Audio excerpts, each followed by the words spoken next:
Longkmie pada ngut kila iatur paidbah hynne ke Nyngkong Sorkar Ophis Deputy Commissioner ke Ri-Bhoi District ban jingshai halor ke jingbym ration card wat hadien ke jinglum khana samari jong snem jar kharbai.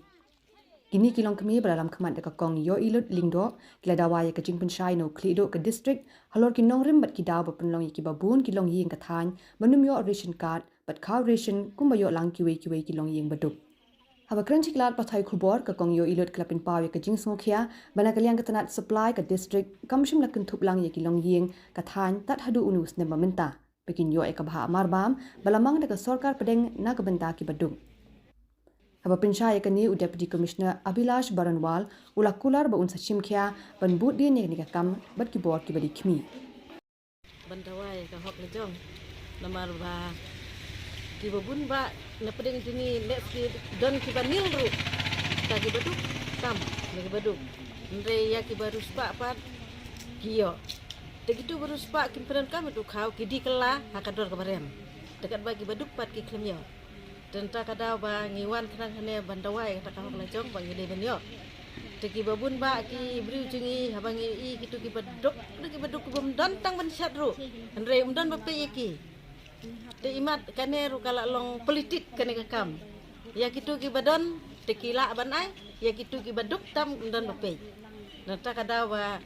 ini presiden cingi wane lam khnang ngi bangin dawai ta ka hok lejong bangi de benyo kata de ke jingkwa cingi ngi hak bandawai ya ka hok lejong namar ba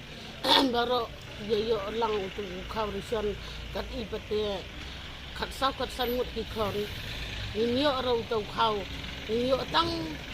si kilo ba ke jingbot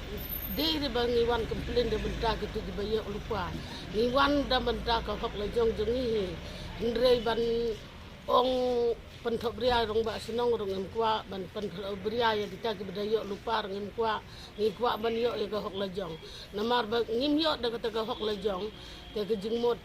mentoir bangi ya chatbot ndre de rakat kini ki ba yo khaw ration redang bun ki pli ki benang sa wan sane namar ba ki pli ki don kendram ki khon ki lejong ki ba dangrit khon jimla arban wan sane ngi wan tang para ngi badang lai khon ngi wan iba kumbalong mentang iba bun kilong ning ki baduk ki bomyo e ki karsyon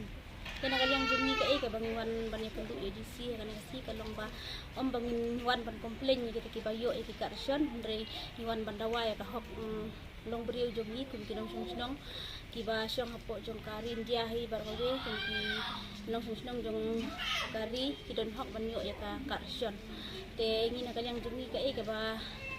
wan hangne kalong ngin dawa bakin le no udut ya ka sangsos nang ba ngin la ban yo no ya ka ka karsyon ka ba na kalyang ka sarkar ka ay sa kilom din baduk. One lady, Srimati Lyngdoh, she had raised one complaint in CM Connect wherein she requested wherein she complained that she had applied for ration card but she has not received it. So our office has conveyed this information to her that first of all we do not have fresh ration cards to allot. As and when a new census is done and new sanction is obtained from central government, and we are in a position to allocate more number of ration cards, we'll take care of her, and this has been conveyed to her in writing as well.